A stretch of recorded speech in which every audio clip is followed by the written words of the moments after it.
ಮುಗಿಯದ ಬಂಧನ ಭಾಗ 30. ವೈರಸ್ ಸಮಸ್ಯೆಯಿಂದಾಗಿ ಸಂಪೂರ್ಣವಾಗಿ ಹದಗೆಟ್ಟಿದ್ದಂತಹ ಸಿಸ್ಟಮ್ಗಳನ್ನು ಸರಿಪಡಿಸಲು ಪಿಯರ್ಸನ್ ಗ್ರೂಪ್ನ ಎಲ್ಲ ಸಿಬ್ಬಂದಿ ದಣಿವರಿಯಿಲ್ಲದೆ ಕೆಲಸ ಮಾಡ್ತಾ ಇದ್ದಾರೆ. ಕಾವ್ಯ ತಾಂತ್ರಿಕ ವಿಭಾಗದಲ್ಲಿ ಕೋಪದಿಂದ ಓಡಾಡ್ತಾನೆ ಇದ್ದಾಳೆ. ಸಿಕ್ಕ ಉದ್ಯೋಗಿಗಳಿಗೆ ಮನಸ್ಸಿಗೆ ಬಂದಂತೆ ಅವಮಾನ ಮಾಡುತ್ತಾ ಕೂಗಾಡ್ತಾ ಇದ್ಲು. ಮಿಸ್ಟರ್ ಪಿಯರ್ಸನ್ ಬರ್ತಾ ಇದ್ದಾರೆ. ಸಂಜಯ್ ರಾವ್ ಅವರ ಧ್ವನಿ ಅವಳ ಕಿವಿಯ ಹತ್ತಿರದಲ್ಲೇ ಕೇಳಿಸ್ತು.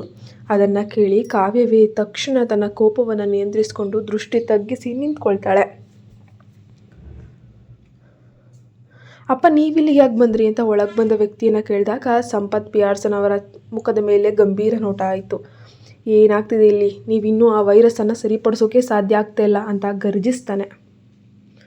ಬೆಳಗ್ಗೆಯಿಂದ ಕಾವ್ಯಾಳಿಂದ ಗದರಿಸಲ್ಪಟ್ಟು ಕಂಗಾಲಾಗಿದ್ದಂತಹ ತಾಂತ್ರಿಕ ವಿಭಾಗದ ಮ್ಯಾನೇಜರ್ ಭಯದಿಂದ ಬೆವರುತ್ತಾ ಇದ್ರು.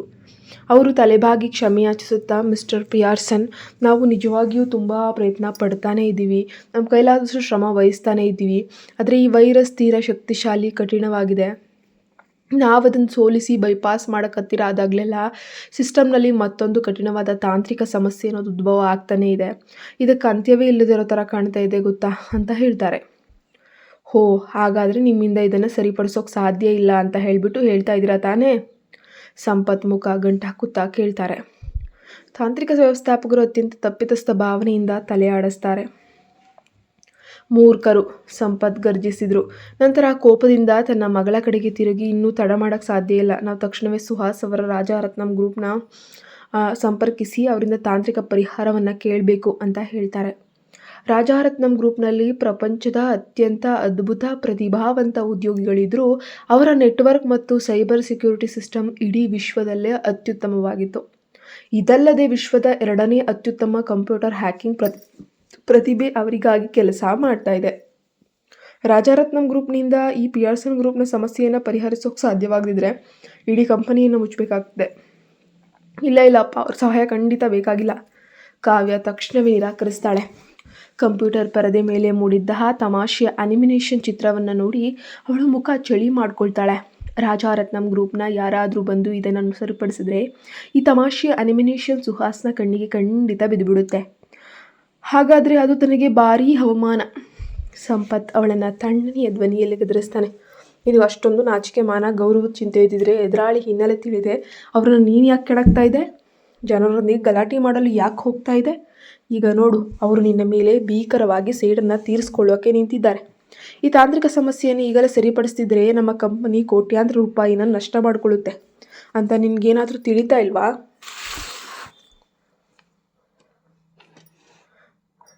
ಈಗ ನಿನಗೆ ಯಾವುದು ಮುಖ್ಯ? ನೀನು ಹುಚ್ಚು ಅಹಂಕಾರನೋ ಅಥವಾ ಇಡೀ ಕಂಪನಿನೋ? ಕಾವ್ಯ ಕೋಪದಿಂದ ತುಟಿ ಕಚ್ಕೊಂಡು ಕೊನೆಗೆ ಅಪ್ಪನ ಗದರಿಕೆಗೆ ಮಣಿಯದೆ ಬೇರೆ ದಾರಿನೇ ಇರಲಿಲ್ಲ. ಸಂಪತ್ ಅವಳತ್ತ ದುರ್ಗುಟ್ಟಿ ನೋಡಿ ತಕ್ಷಣವೇ ಸುಹಾಸ್ ಕರೆ ಮಾಡಿ ಸಮಸ್ಯೆ ಬಗೆಹರಿಸೋಕೆ ತಾಂತ್ರಿಕ ಪರಿಣತರನ್ನು ಕಳಿಸ್ಕೊಡೋಕೆ ವಿನಂತಿಸ್ಕೊಳ್ತಾರೆ. ವಿಷಯ ತಿಳಿದ ಸುಹಾಸ್ ತನ್ನ PA ಕವಿನ್ಗೆ ಕರೆ ಮಾಡಿಬಿಟ್ಟು ತನ್ನ ಒಂದು ತಾಂತ್ರಿಕ ವಿಭಾಗದಲ್ಲಿರೋ ಅತ್ಯುತ್ತಮರನ್ನು ಕಳಿಸ್ಕೊಡೋಕೆ ಸೂಚಿಸ್ತಾನೆ. ಹೈಟೆಕ್ ಇಂಜಿನಿಯರ್ ಪಿಯರ್ಸನ್ ಗ್ರೂಪ್ನಲ್ಲಿದ್ದಂತಹ ಒಂದಷ್ಟು ಉದ್ಯೋಗಿಗಳಿಗಾಗಿ ಸ್ಪಷ್ಟವಾಗಿ ಹೆಚ್ಚು ಸಮರ್ಥರಾಗಿದ್ದರು. ಪಿಯರ್ಸನ್ಸ್ ಗ್ರೂಪ್ನ ಉದ್ಯೋಗಿಗಳು ಬೆಳಗ್ಗೆಯಿಂದ ಸಿಸ್ಟಮ್ನ ಧೂಳೆಬ್ಬಿಸಿದ್ದ ವೈರಸ್ ವಿರುದ್ಧ ಯಾವುದೇ ಸುಳಿವು ಸಿಗದೆ ಎಣಗಾಡ್ತಾ ಇದ್ದಾರೆ ಬಾಬಾ. ಆದರೆ ಸುಹಾಸ್ ಕಳಿಸಿದಂತಹ ರಾಜರತ್ನಂ ಗ್ರೂಪ್ನ ಹೈಟೆಕ್ ಎಂಜಿನಿಯರ್ ಬಂದು ಕಂಪ್ಯೂಟರ್ ಪರದೆಯನ್ನು ಒಮ್ಮೆ ಪರಿಶೀಲಿಸಿ ತಕ್ಷಣವೇ ಕೀಬೋರ್ಡ್ನಲ್ಲಿ ವೇಗವಾಗಿ ವೈರಸ್ ಮುರಿಯುವಂತಹ ಕೋಡಿಂಗನ್ನು ಟೈಪ್ ಮಾಡೋಕ್ಕೆ ಪ್ರಾರಂಭಿಸ್ತಾರೆ. ಅದೇ ತಂತ್ರಜ್ಞಾನ ಕ್ಷೇತ್ರದಲ್ಲಿ ಕೆಲಸ ಮಾಡುವವರೆಗೆ ರಾಜರತ್ನಂ ಗ್ರೂಪ್ನ ಇಂಜಿನಿಯರ್ ವೈರಸ್ನ ಭದ್ರತಾ ಗೋಡೆಯನ್ನು ಬಹುತೇಕ ಸೋಲಿಸ್ತಾ ಇರುವಂಥದ್ದು ಸುಲಭವಾಗಿ ಎಲ್ಲರ ಕಣ್ಗೂ ಕಾಣ್ತಾ ಇದೆ. ಇತ್ತ ಮನೆಯಲ್ಲಿ ಆರವ್ ಮತ್ತು ಆದಿತ್ಯ ಸಂಪೂರ್ಣವಾಗಿ ಚೆನ್ನಾಗಿದ್ದಾರೆ ಅಂತ ಖಚಿತಪಡಿಸ್ಕೊಂಡ ನಂತರ ಅಶ್ವಿನಿ ಮತ್ತು ರೋಜಾ ಅಶ್ವಿನಿ ತನ್ನ ಕೆಲಸವನ್ನು ಮುಂದುವರಿಸೋಕೆ ಅಧ್ಯಯನ ಕೋಣೆಗೆ ಮರಳಿದ್ಲು. ಆರವ್ ಲ್ಯಾಪ್ಟಾಪ್ನ ಹತ್ರ ಪರದೆಯತ್ತ ತನ್ನ ದೃಷ್ಟಿಯನ್ನು ಹಿಂತಿರುಗಿಸಿ ಅಂತಾರಾಷ್ಟ್ರೀಯ ಷೇರುಗಳ ಬೆಲೆಗಳನ್ನು ಪರಿಶೀಲಿಸಲು ಸ್ಕ್ಯಾನ್ ಮಾಡ್ದ. ಸ್ವಲ್ಪ ಹೊತ್ತು ಷೇರು ಮಾರುಕಟ್ಟೆಯನ್ನು ಪರಿಶೀಲಿಸಿದ ನಂತರ ಲ್ಯಾಪ್ಟಾಪ್ ಪರದೆಯ ಮೇಲೆ ಇದ್ದಕ್ಕಿದ್ದಂತೆ ಕೆಲವೊಂದಷ್ಟು ಸೆಕ್ಯೂರಿಟಿ ಕೋಡ್ ಸಾಲುಗಳು ಎಚ್ಚರಿಕೆಯ ವಿಂಡೋ ಪಾಪಪ್ಪು ಆಗ್ತಾನೇ ಇದೆ. ಆದಿತ್ಯ, ಇಲ್ಲಿ ನೋಡು ಬೇಗ. ಆರವ್ ತಕ್ಷಣವೇ ಆದಿತ್ಯನನ್ನು ಕರೀತಾನೆ. ಆದಿತ್ಯ ಬೇಗ ಇಲ್ಲಿ ನೋಡು. ತಕ್ಷಣವೇ ಆದಿತ್ಯನನ್ನು ನೋಡ್ತಿದ್ದಾನೆ. ತುರ್ತು ಕೋಡಿಂಗನ್ನು ನೋಡಿದಾಗ ಆದಿತ್ಯನ ಕಣ್ಣುಗಳು ಉತ್ಸಾಹದಿಂದ ಬೆಳಗಿದವು. ಅದು ತಾನೇ ಸ್ವತಃ ರೂಪಿಸಿದ ವಿಶೇಷ ಪ್ರೋಗ್ರಾಮ್ ಆಗಿತ್ತು. ಯಾರಾದರೂ ಪಿಯರ್ಸನ್ ಗ್ರೂಪ್ನ ಸಿಸ್ಟಮ್ನಲ್ಲಿದ್ದ ತನ್ನ ವೈರಸ್ಸನ್ನು ಮುಖ್ಯ ಕೀ ಸೀಕ್ವೆನ್ಸನ್ನು ಭೇದಿಸೋಕೆ ಯತ್ನಿಸಿದರೆ ಆ ವಿಂಡೋ ಸ್ವಯಂಚಾಲಿತ ಅಲ್ಲಿ ಪಾಪಪ್ ಆಗುವಂತೆ ಸಜ್ಜುಗೊಳಿಸಿದ್ದ. ಇವತ್ತು ಈ ವೈರಸ್ಸನ್ನು ಭೇದಿಸಲು ಪಿಯರ್ಸನ್ ಗ್ರೂಪ್ನ ಮೂರ್ಖರಿಗೆ ಸಾಧ್ಯವೇ ಇಲ್ಲ ಎಂದು ನಾನು ಭಾವಿಸಿದ್ದೆ. ಆದರೆ ಈಗ ಎದುರಾಳಿ ಅತ್ಯಂತ ಸೈಬರ್ ಪರಿಣಿತಂತೆ ಕಾಣ್ತಾ ಇದ್ದಾನೆ ಅಂತ ಅನಿಸುತ್ತೆ ಎಂಬ ಆಲೋಚನೆ ಬರ್ತಿದ್ದಂತೆ ಆದಿತ್ಯನಿಗೆ ಸವಾಲು ಸ್ವೀಕರಿಸುವ ಉತ್ಸಾಹ ಇನ್ನಷ್ಟು ಹೆಚ್ಚಾಗುತ್ತೆ. ಅವನು ತಕ್ಷಣ ಆರವ್ನಿಂದ ಲ್ಯಾಪ್ಟಾಪನ್ನು ಪಡೆದುಕೊಂಡ. ಆಮೇಲೆ ತನ್ನ ಕೀಬೋರ್ಡ್ಗಳ ಮೇಲೆ ಬೆರಳನ್ನು ಓಡಾಡಿಸ್ತಾ ಇದ್ದಾನೆ. ಇನ್ನೊಂದು ತುದಿಯಲ್ಲಿದ್ದ ಅಜ್ಞಾತ ಪರಿಣಿತನಿಗೆ ಸೈಬರ್ ಡಿಕ್ಕಿ ಹೊಡೆಯಲು ಪ್ರಾರಂಭಿಸಿತು. ಅರ್ಧ ಗಂಟೆ ಸುದೀರ್ಘ ಹಾಗೂ ತೀವ್ರ ಸೈಬರ್ ಹೋರಾಟದ ನಂತರ ಆದಿತ್ಯ ಇದ್ದಕ್ಕಿದ್ದಂತೆ ಟೈಪ್ ಮಾಡುವುದನ್ನು ನಿಲ್ಲಿಸ್ತಾನೆ. ಅದನ್ನು ನೋಡಿ ಆರವ್ ಗೊಂದಲಕ್ಕೆ ಒಳಗಾಗ್ತಾನೆ.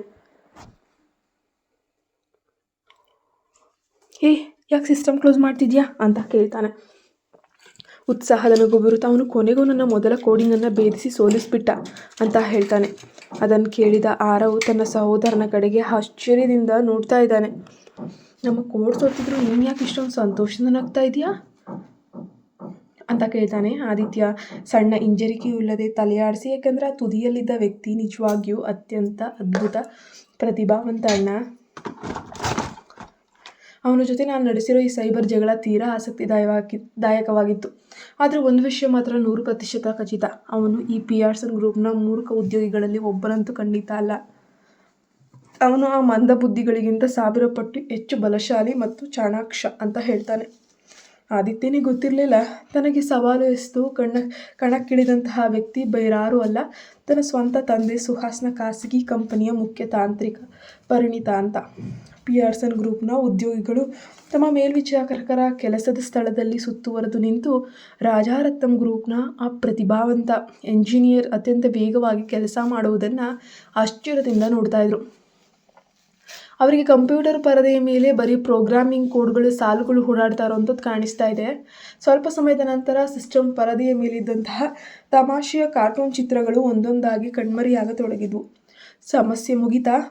ಕಾವ್ಯ ಕೊನೆಗೂ ನಿರಾಳವಾಗಿ ಉತ್ಸಾಹದಿಂದ ಮುಖ ಅರಳಿಸಿ ಹತ್ತಿರ ಬಂದು ತಮ್ಮ ಕಂಪನಿಯನ್ನು ಕೋಟ್ಯಾಂತರ ರೂಪಾಯಿ ನಷ್ಟದಿಂದ ಉಳಿಸಿದಂತಹ ಇಂಜಿನಿಯರ್ಗೆ ಧನ್ಯವಾದ ಹೇಳಲು ಅವಳು ಬಾಯಿ ತೆರೆತಿದ್ದಂತೆ ಆ ವ್ಯಕ್ತಿಯ ಮುಖ ಇದ್ದಕ್ಕಿದ್ದಂತೆ ತೀವ್ರ ಆತಂಕದಿಂದ ಬಿಗಿಯಿತು. ಅದನ್ನು ನೋಡಿ ಕಾವ್ಯಾಳ ಹೃದಯವು ತಕ್ಷಣ ದಸಕ್ಕನೆ ಕುಸಿಯಿತು.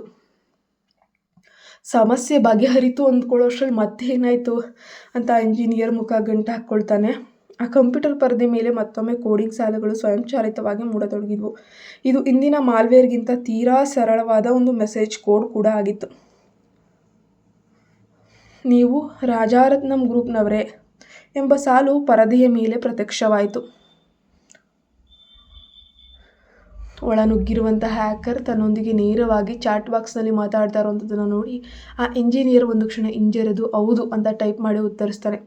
ಮರುಕ್ಷಣವೇ ಪರದೆಯ ಮೇಲೆ ಮತ್ತೊಂದು ಮೆಸೇಜ್ ಕೋಡ್ ಬರುತ್ತೆ. ಆ ರಾಕ್ಷಸಿ ಕಾವ್ಯಳಿಗೆ ಸಹಾಯ ಮಾಡಲು ನಿನಗೆ ಎಷ್ಟು ಧೈರ್ಯ? ನನಗೀಗ ತೀವ್ರ ಕೋಪ ಬರುತ್ತಾ ಇದೆ. ಅಷ್ಟು ಬರೆದ ತಕ್ಷಣವೇ ಪರದೆಯ ಮೇಲಿದ್ದ ಸಂಭಾಷಣೆ ವಿಂಡೋಯಿಂದ ಕಣ್ಮರೆಯಾಯಿತು. ನಂತರ ಮೊದಲಿಗಿಂತ 10 ಪಟ್ಟು ಭೀಕರವಾದ ಅತ್ಯಂತ ಸಂಕೀರ್ಣವಾದ ಹೊಸ ಸೈಬರ್ ದಾಳಿ ಇಡೀ ಪಿಯರ್ಸನ್ ಗ್ರೂಪ್ನ ಸರ್ವರ್ಗಳ ಮೇಲೆ ಪ್ರಾರಂಭವಾಗುತ್ತೆ. ಏನಾಗ್ತಿದೆ ಇಲ್ಲಿ? ಯಾರು ಆ ಹ್ಯಾಕರು? ಅವನಿಗೆ ಯಾಕೆ ನನ್ನ ಮೇಲೆ ಅಷ್ಟೊಂದು ಕೋಪ? ಆ ಕಂಪ್ಯೂಟರ್ ಪರದೆ ಮೇಲಿದ್ದಂತಹ ಆ ಸಂಭಾಷಣೆಯನ್ನು ಓದಿದಂತಹ ಕಾವ್ಯಳ ಮುಖ್ಯ ತೀವ್ರ ಕೋಪ ಹಾಗೂ ಅವಮಾನದ ಒಂದು ಕಡುಗೆಂಪು ಬಣ್ಣಕ್ಕೆ ಕಣ್ಣು ತಿರುಗುತ್ತೆ. ಇದ್ದಕ್ಕಿದ್ದಂತೆಯೇ ಭೀಕರವಾಗಿ ಮರಳಿದಂತಹ ವೈರಸ್ ದಾಳಿಯಿಂದ ವಿಚಲಿತನಾದ ಆ ಎಂಜಿನಿಯರ್ ಕಾವ್ಯಾಳ ಚೀರಾಟವನ್ನು ಸಂಪೂರ್ಣವಾಗಿ ನಿರ್ಲಕ್ಷಿಸಿ ಮತ್ತೆ ಸಿಸ್ಟಮ್ ಉಳಿಸೋಕೆ ಆ ಅಜ್ಞಾತ ಹ್ಯಾಕರ್ ವಿರುದ್ಧ ಹೋರಾಡೋಕ್ಕೆ ಪ್ರಾರಂಭಿಸ್ತಾನೆ. ಆದಾಗ್ಯೂ ಆ ಹ್ಯಾಕರ್ ಕಾವ್ಯಾಳನ ರಾಕ್ಷಸಿ ಅಂತ ಕರೆದು ಆಕ್ರೋಶ ವ್ಯಕ್ತಪಡಿಸಿದ ಶೈಲಿ ನೋಡಿ ಅವನಿಗೆಲ್ಲೋ ಏನೋ ದೊಡ್ಡ ಸತ್ಯ ಅಡಗಿದೆ ಎಂಬಂತಹ ಅನುಮಾನ ಮೂಡತೊಡಗಿತ್ತು. ಇತ್ತ ಆರವ್ ಮತ್ತು ಆದಿತ್ಯನ ಕೊಠಡಿಯಲ್ಲಿ ಆರವ್ ತನ್ನ ತಮ್ಮ ಆದಿತ್ಯನಷ್ಟು ತಾಂತ್ರಿಕವಾದ ಡಿಜಿಟಲ್ ಬುದ್ಧಿವಂತನಲ್ಲದಿದ್ದರೂ ಕೂಡ ಪರಿಸ್ಥಿತಿ ಎತ್ತ ಸಾಗ್ತಿದೆ ಎಂಬುದು ಅವನಿಗೆ ಸ್ಪಷ್ಟವಾಗಿ ಅರ್ಥ ಆಗ್ತಾ ಇತ್ತು. ಪಿಯರ್ಸನ್ ಗ್ರೂಪ್ನ ತಾಂತ್ರಿಕ ತಂಡ ದಿನವಿಡೀ ಪ್ರಯತ್ನಿಸಿದರೂ ಯಾವುದೇ ಪ್ರಗತಿಯನ್ನು ಸಾಧಿಸೋಕ್ಕಾಗಲೇ ಇಲ್ಲ. ಆದರೆ ಆದಿತ್ಯನ ಕೋಡಿಂಗನ್ನು ಸೋಲಿಸಿ ಹೊರಬರಲು ಎದುರಾಳಿಗೆ ಸಾಧ್ಯವಾಗಿದೆ ಎಂದರೆ ಅವನು ಭಾರೀ ಸೈಬರ್ ಪರಿಣಿತನಾಗಿರಬೇಕು. ಅವನು ಖಂಡಿತವಾಗಿಯೂ ಪಿಯರ್ಸನ್ ಗ್ರೂಪ್ನ ಸಾಮಾನ್ಯ ಉದ್ಯೋಗಿಯಾಗಿರಲು ಸಾಧ್ಯವೇ ಇಲ್ಲ. ಪಿಯರ್ಸನ್ ಗ್ರೂಪ್ ತಾನಾಗಿಯೇ ಸಮಸ್ಯೆಯನ್ನು ಬಗೆಹರಿಸಿಕೊಳ್ಳಲಾಗದೆ ಹೊರಗಿನಿಂದ ಸಹಾಯ ಕೇಳಿರುವಂಥದ್ದು ಸ್ಪಷ್ಟವಾಗಿ ಕಾಣ್ತಾ ಇತ್ತು. ಬಹುಶಃ ಈ ಸಹಾಯ ರಾಜಾರತ್ನಂ ಗ್ರೂಪ್ನಿಂದಲೇ ಬಂದಿರಬೇಕು ಅಂತ ಆರವ್ಗೆ ತಕ್ಷಣವೇ ಹೊಳೆದು ಉತ್ತರ ಇದೊಂದೇ ಆಗಿತ್ತು. ರಾಜಾರತ್ನಂ ಗ್ರೂಪ್ನ ತಾಂತ್ರಿಕ ತಂಡದ ದಕ್ಷತೆ ಇಡೀ ಉದ್ಯಮದಲ್ಲೇ ಹೆಸರುವಾಸಿಯಾಗಿತ್ತು.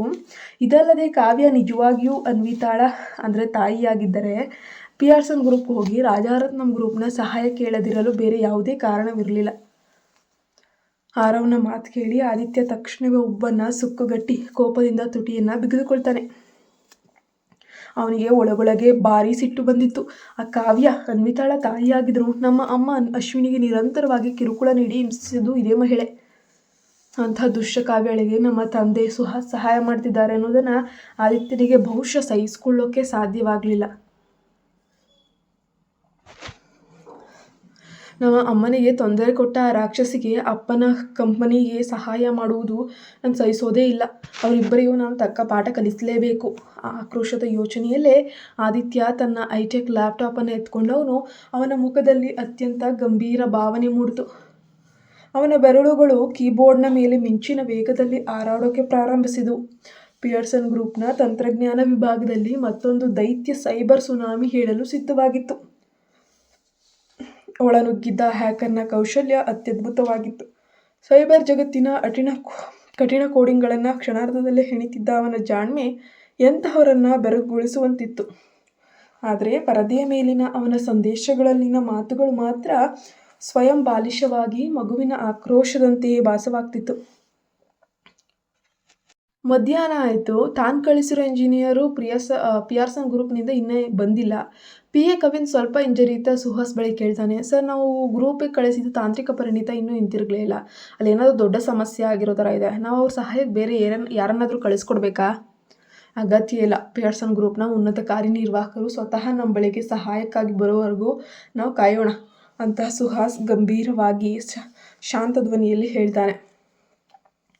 ಏನೇ ಇರಲಿ, ಪಿಯರ್ಸನ್ ಗ್ರೂಪ್ ರಾಜಾರತ್ನಂ ಸಂಸ್ಥೆಯ ಬಳಿ ಸಹಾಯ ಕೇಳಿದಾಗಲೆಲ್ಲ ಅವರು ಸುಹಾಸ್ನ ಕೈಯಡಿಯಲ್ಲಿ ಮಣಿಯಬೇಕಾಗ್ತದೆ ಮತ್ತು ಅದು ಸುಹಾಸ್ಗೆ ಮತ್ತೊಂದು ದೊಡ್ಡ ಉಪಕಾರದ ಸಾರವಾಗುತ್ತದೆ ಎಂಬುದು ಅವನಿಗೆ ತಿಳಿದಿತ್ತು. ಕವಿನ್ ತಲೆಯಾಡಿಸಿ ತಕ್ಷಣ ವಿಷಯವನ್ನು ಬದಲಾಯಿಸ್ತಾನೆ. ಸರ್, ಅದು ಮಧ್ಯಾಹ್ನದ ಒಂದು ಬೋರ್ಡ್ ಮೀಟಿಂಗ್ ಇನ್ನೂ 10 ನಿಮಿಷಗಳಲ್ಲಿ ಪ್ರಾರಂಭ ಆಗುತ್ತೆ. ಈಗಲೇ ಅಲ್ಲಿ ಹೊರಡಬೇಕಾಗುತ್ತೆ. ಸುಹಾಸ್ ತಲೆ ಆಡಿಸಿ ಸಭೆಗೆ ಕೊಠಡಿಯತ್ತ ಹೆಜ್ಜೆ ಹಾಕ್ತಾನೆ. ಕವಿನ್ ಅವನನ್ನು ಹಿಂಬಾಲಿಸ್ತಾನೆ. ದಾರಿಯಲ್ಲಿ ಹೋಗುವಾಗ ಸುಹಾಸ್ ತನ್ನ ಮೊಬೈಲ್ ಫೋನನ್ನು ಆಗಾಗ್ಗೆ ಪರಿಶೀಲಿಸ್ತಿರುವಂಥದ್ದು ಕವಿನ್ಗೆ ಸೂಕ್ತವಾಗಿ ಗಮನಿಸ್ತಾನೆ. ವಾಸ್ತವವಾಗಿ ಪ್ರಮುಖ ಮಂಡಳಿ ಸಭೆಗಳ ಸಮಯದಲ್ಲಿ ಎಂದಿಗೂ ಕೂಡ ತನ್ನ ಫೋನನ್ನು ಹತ್ತಿರ ಇಟ್ಕೊಳ್ಳದ ಸುಹಾಸು ಇಂದು ಸಭೆ ನಡೀತಾ ಇರುವಾಗಲೂ ಕೂಡ ತನ್ನ ಗಮನವನ್ನು ಫೋನ್ ಪರದೆ ಮೇಲೇ ಇಟ್ಕೊಂಡಿರುವಂಥದ್ದು, ಯಾರ್ದೋ ಕರೆಗಾಗಿ ಅವನು ಕಾತರದಿಂದ ಕಾಯ್ತಾ ಇರುವಂಥದ್ದು ಕಾಣ್ತಾ ಇದೆ. ಕವಿನ್ ಭಾರೀ ಗೊಂದಲಕ್ಕೊಳಗಾಗ್ತಾನೆ. ಆದರೆ ಸಭೆ ಮುಗಿಯುವವರೆಗೂ ಕೂಡ ತನ್ನ ಕುತೂಹಲವನ್ನು ನಿಗ್ರಹಿಸಿಕೊಂಡು ಕಾಯ್ತಾ ಇರ್ತಾನೆ. ಸಭೆ ಮುಗಿದ ತಕ್ಷಣ, ಸರ್, ಇದು ಯಾವುದಾದ್ರೂ ಅತ್ಯಂತ ಪ್ರಮುಖ ಕರೆ ಬರಬೇಕಿತ್ತೆ ಅಂತ ಎಚ್ಚರಿಕೆಯಿಂದ ಕೇಳ್ತಾನೆ. ಕವಿನ್ ವಾಕ್ಯ ಮುಗಿಸಿದ ತಕ್ಷಣ ಸುಹಾಸ್ ಹುಬ್ಬು ಗಂಟು ಹಾಕ್ಕೊಂಡು ತೀವ್ರ ಕಿರಿಕಿರಿಯಿಂದ ಅವನತ್ತ ನೋಡ್ತಾನೆ. ಇಲ್ಲ, ಸುಹಾಸ್ ಕಠೋರವಾಗಿ ಉತ್ತರಿಸ್ತಾನೆ. ಅವನು ತಕ್ಷಣವೇ ತನ್ನ ಫೋನನ್ನು ಎತ್ಕೊಂಡು ಮತ್ತೆ ಪರದೆಯತ್ತ ನೋಡ್ತಾನೆ. ಆದರೆ ಯಾವುದೇ ರೀತಿ ಹೊಳಬರುವಂತಹ ಅಂದರೆ ಇನ್ಕಮಿಂಗ್ ಕಾಲ್ಸ್ ಕೂಡ ಬಂದಿರಲಿಲ್ಲ. ಅದನ್ನು ನೋಡಿ ಸುಹಾಸ್ ಅಸಮಾಧಾನದಿಂದ ಮೊಬೈಲ್ ಫೋನನ್ನು ಟೇಬಲ್ನ ಕೆಳಗಿಟ್ಟನು. ಅವನ ಇಡೀ ಮನಸ್ಸು ಅತೃಪ್ತಿ ಮತ್ತು ಗೊಂದಲದಿಂದ ತುಂಬಿತ್ತು. ನಾನು ಆ ಇಬ್ಬರು ಮಕ್ಕಳನ್ನು ಕಿಂಡರ್ ಗಾರ್ಡ್ನಿಂದ ಹೊರಗೆ ಕರೆದೊಯ್ಯಲು ಸೂಚಿಸಿದ್ದೆ. ಆ ಅಶ್ವಿನಿಗೆ ಖಂಡಿತ ಇದು ಇವತ್ತು ತಿಳಿದಿರಬೇಕಲ್ವೇ? ಮಕ್ಕಳಿಗೆ ಶಾಲೆ ಬಿಡಿಸಿದ ವಿಷಯ ತಿಳಿದ ಮೇಲೂ ಕೂಡ ಅವಳು ನನಗೆ ಇನ್ನೂ ಯಾಕೆ ಕರೆ ಮಾಡೇ ಇಲ್ಲ? ಅವಳು ನನಗೊಂದು ಕರೆ ಮಾಡಿ ಪ್ರಶ್ನಿಸುವ ಧೈರ್ಯವನ್ನು ಕೂಡ ಮಾಡಲಿಲ್ವಾ? ಅಥವಾ ಅವಳು ನಿಜವಾಗಿಯೂ ಯಾವುದನ್ನು ಕೂಡ ಗಂಭೀರವಾಗಿ ಪರಿಗಣಿಸ್ತಾ ಇಲ್ವಾ ಅಂತ ಹೇಳಿ ಸುಹಾಸ್ ಒಳಗೊಳಗೆ ಕಾತರದಿಂದ ಬೇಯ್ತಾ ಇದ್ದಾನೆ. ಇತ್ತ ಸುಹಾಸ್ ಅಶ್ವಿನಿ ಕರೆಗಾಗಿ ಕಾಯ್ತಾ ಇದ್ದರಿಂದ ಅತ್ತ ಅವನ ಸ್ವಂತ ಮಕ್ಕಳಾದ ಆರವ್ ಮತ್ತು ಆದಿತ್ಯ ಕಾವ್ಯಾಳ ಪಿಯರ್ಸನ್ ಗ್ರೂಪ್ ಜೊತೆಗೆ ಸುಹಾಸ್ನ ತಾಂತ್ರಿಕ ತಂಡವನ್ನು ಸೈಬರ್ ಜಗತ್ತಿನಲ್ಲೇ ಬೆವರಿಳಿಸ್ತಾ ಇದ್ದಾರೆ. ಅಶ್ವಿನಿ ಕೊನೆಗೂ ಸುಹಾಸ್ನ ಕರೆ ಮಾಡ್ತಾಳ ಅಥವಾ ಪಿಯರ್ಸನ್ ಗ್ರೂಪ್ನಲ್ಲಿ ಧೂಳೆಬ್ಬಿಸ್ತಿರುವಂತಹ ಆ ಶಕ್ತಿಶಾಲಿ ಬಾಲಿಶ ಆ್ಯಕರ್ಸ್ ತನ್ನದೇ ಮುದ್ದು ಮಕ್ಕಳು ಅನ್ನೋ ಸತ್ಯ ಯಾವಾಗ ತಾನೇ ಸುಹಾಸ್ಗೆ ತಿಳಿಯುತ್ತೇಳು. ಸುಹಾಸ್ ಸಂಜೆವರೆಗೂ ಅಶ್ವಿನಿಯ ಕರೆಗಾಗಿ ಕಾಯ್ತಾನೆ ಇದ್ದ. ಆದರೆ ಆ ಕಡೆಯಿಂದ ಅವಳಿಗೆ ಯಾವುದೇ ಕರೆ ಬರಲೇ ಇಲ್ಲ. ಅವಳಿಂದ ತನ್ನ ಮನಸ್ಸಿನಲ್ಲಿದ್ದ ಅಸಮಾಧಾನವನ್ನು ತಿಕ್ಕುತ್ತಾ ಮಗಳು ಅನ್ವಿತಾಳನ್ನು ಕರೆತರಲು ಅವನು ಕಿಂಡರ್ ಗಾರ್ಟನ್ಗೆ ಧಾವಿಸ್ತಾನೆ. ತಾನೇ ಖುದ್ದಾಗಿ ಶಾಲೆಯ ಬಳಿಗೆ ಹೋದರೆ ಅಲ್ಲಿ ನಿಜವಾಗಿ ಏನಾಗ್ತಿದೆ ಅನ್ನೋಂತಹ ಸುಳಿವು ನನಗೆ ಸಿಕ್ಬಿಡುತ್ತೆ ಅಂತ ಆಲೋಚಿಸ್ತಾನೆ. ಅವನು ಶಾಲೆಯ ಬಳಿಗೆ ತಲುಪುವ ಹೊತ್ತಿಗೆ ಹೆಚ್ಚಿನ ಮಕ್ಕಳು ಈಗಾಗಲೇ ತಮ್ಮ ಪೋಷಕರೊಂದಿಗೆ ಹೊರಟು ಹೋಗಿರ್ತಾರೆ ಕೂಡ.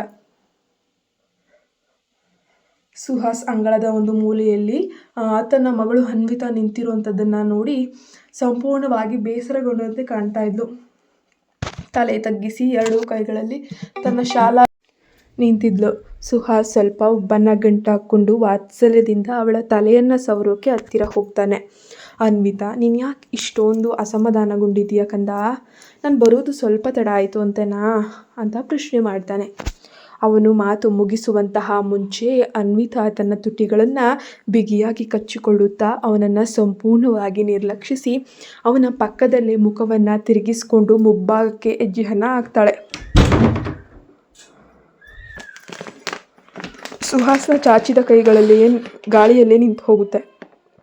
ಅವನ ಧ್ವನಿಯು ವಾಕ್ಯದ ಮಧ್ಯದಲ್ಲೇ ನಿಂತು ಹೋಯಿತು. ಅವನು ಆಶ್ಚರ್ಯದಿಂದ ನೋಡಿದಾಗ ತನ್ನ ಮಗಳು ನೇರವಾಗಿ ಹೋಗಿ ಕಾರಿನ ಬಾಗಿಲನ್ನು ತೆಗೆದು ಒಳಗೆ ಕುಳಿತುಕೊಳ್ತಾರೋ ಅಂಥದ್ದು ಕಾಣಿಸುತ್ತೆ. ಅವಳು ಕಾರು ಹತ್ತಿದ್ದಕ್ಕೆ ನೋಡಿದ ನಂತರ ಸುಹಾಸ್ ಅಂಗಳದಲ್ಲಿದ್ದ ಉಳಿದ ಮಕ್ಕಳ ಕಡೆಗೆ ತನ್ನ ನೋಟವನ್ನು ಹಾಯಿಸ್ತಾನೆ.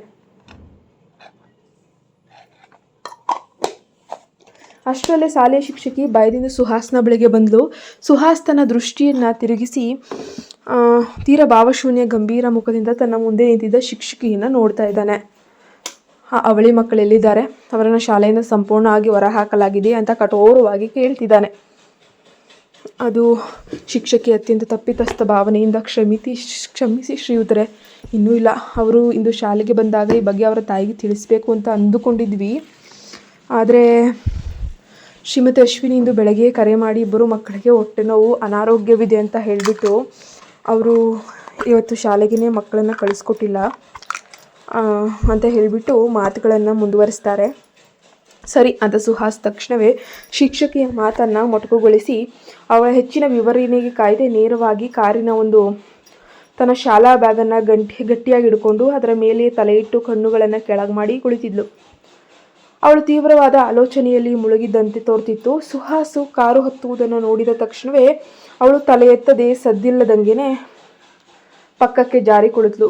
ಇಬ್ಬರ ನಡುವೆ ದೊಡ್ಡ ಅಂತರವನ್ನು ಸೃಷ್ಟಿಸಿಕೊಂಡ್ಳು. ಸುಹಾಸ್ ಅವಳ ಪಕ್ಕದಲ್ಲೇ ಕುಳಿತುಕೊಂಡು ಚಾಲಕನಿಗೆ ಕಾರನ್ನು ಮನೆಗೆ ತೆಗೆದುಕೊಂಡು ಹೋಗೋಕ್ಕೆ ಸೂಚಿಸ್ತಾನೆ.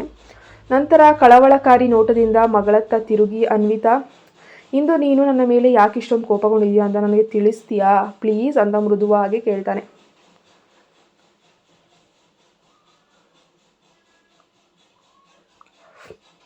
ತಕ್ಷಣ ಅನ್ವಿತಾ ತನ್ನ ತಲೆಯನ್ನು ಮತ್ತಷ್ಟು ಇನ್ನೊಂದು ಬದಿಗೆ ತಿರುಗಿಸ್ಕೊಳ್ತಾಳೆ. ಅವನೊಂದಿಗೆ ಮಾತಾಡೋಕ್ಕೆ ತನಗೆ ಎಳ್ಳಷ್ಟು ಇಷ್ಟ ಇಲ್ಲ ಆ ಥರ ವರ್ತಿಸ್ತಾಳೆ. ಸುಹಾಸ್ಗೆ ತಕ್ಷಣವೇ ತನ್ನ ಮಗಳ ಕೋಪದ ಸಂಕೇತ ಅರ್ಥ ಆಯಿತು. ತನ್ನ ಮಗಳು ಈ ರೀತಿ ಕೋಪಗೊಳ್ಳೋಕ್ಕೆ ತಾನೇ ಮೂಲ ಅಪರಾಧಿ ಅನ್ನುವಂಥದ್ದು ಗೊತ್ತಾಗುತ್ತೆ. ಅವಳು ತನ್ನ ಜೀವದ ಗೆಳೆಯರಾದ ಆರವ್ ಮತ್ತು ಆದಿತ್ಯರನ್ನು ಶಾಲೆಯಿಂದ ತೆಗೆದುಹಾಕಲು ಅಪ್ಪ ಪ್ರಯತ್ನಿಸ್ತಿದ್ದಾನೆ ಅನ್ನುವಂಥದ್ದು ಅವಳಿಗೆ ತುಂಬ ಚೆನ್ನಾಗಿ ಗೊತ್ತಿತ್ತು. ಆ ಸತ್ಯ ಇವಳು ಕೂಡ ತಿಳ್ಕೊಂಡಿದ್ದಾಳೆ ಅನ್ನೋದನ್ನು ಸುಹಾಸ್ ಊಹಿಸಿದ್ರು. ಅನ್ವಿತಾ ತನ್ನ ತಂದೆ ಬಳಿ ಆರವ್ ಮತ್ತು ಆದಿತ್ಯ ಪರವಾಗಿ ಹೇಗೆ ಜಗಳ ಆಡ್ತಾಳೆ, ಸುಹಾಸ್ಗೆ ತನ್ನ ಮಕ್ಕಳ ತಾಯಿಯಾದ ಅಶ್ವಿನಿ ಮೇಲಿದ್ದ ಕೋಪ ಅನ್ನೋದು ತಣಿಯತ್ತಾ ನೋಡೋಣ ಮುಂದಿನ ಭಾಗದಲ್ಲಿ. ನೀವಿನ ನಮ್ಮ ಚಾನಲ್ಗೆ ಸಬ್ಸ್ಕ್ರೈಬ್ ಆಗಿಲ್ಲ ಅಂದರೆ ಈ ಕೂಡಲೇ ಸಬ್ಸ್ಕ್ರೈಬ್ ಆಗಿ ಪಕ್ಕದಲ್ಲಿ ಕಾಣೋ ಬೆಲ್ಲೈಕನ್ನ ಪ್ರೆಸ್ ಮಾಡಿ ನೋಟಿಫಿಕೇಶನ್ ಆನ್ ಮಾಡಿ ಇಟ್ಕೊಳ್ಳೋದನ್ನು ಮರಿಬೇಡಿ. Thank you so much.